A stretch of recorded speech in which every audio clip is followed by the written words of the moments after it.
Even after all you have seen, ISIS prisoners freed, all the humanitarian disaster, you don't have any regret for giving Erdogan the green light to invade? I didn't give him a green light. Well, did you tell him? That's Did he the defy same thing you? as you just, when you make a statement like that, it's so deceptive.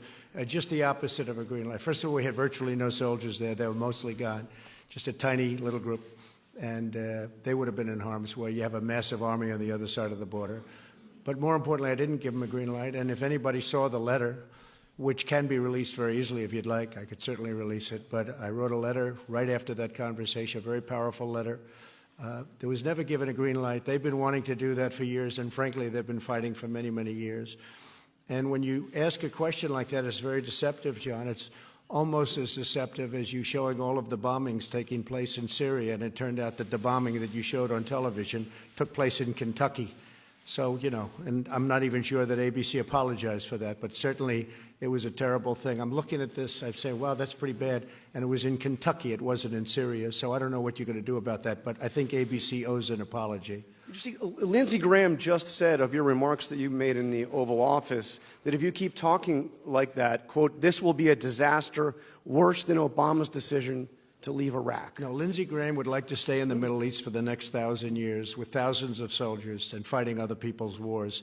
I want to get out of the Middle East. I think Lindsey should focus right now on judiciary, like the Democrats, the do-nothing Democrats, as I call them, because they're doing nothing. They're getting nothing done. They're not getting USMCA done between Canada, the United States, and Mexico. They're getting nothing done. And I think Lindsey should focus on judiciary.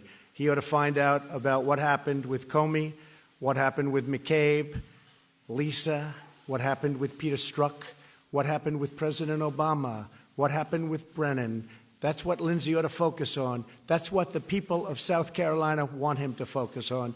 The people of South Carolina don't want us to get into a war with Turkey, a NATO member, or with Syria. Let them fight their own wars. They've been fighting for 1,000 years. Let them fight their own wars. The people of South Carolina want to see those troops come home, and I want an election based on that, and that's the way it is, whether it's good or bad. That's the way it is.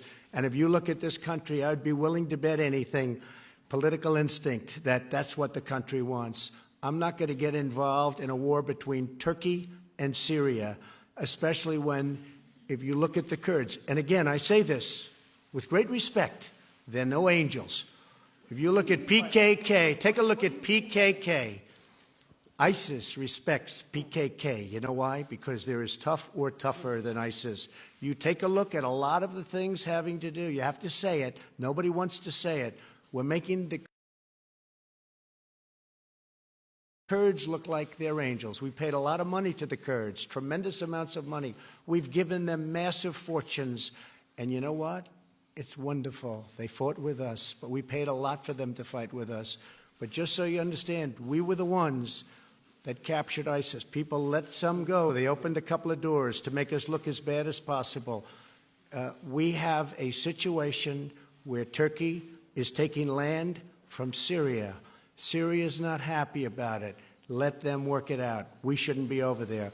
And you should get your accounts correct. And you shouldn't be showing up buildings blowing up in Kentucky and say it's Syria, because that really is fake news.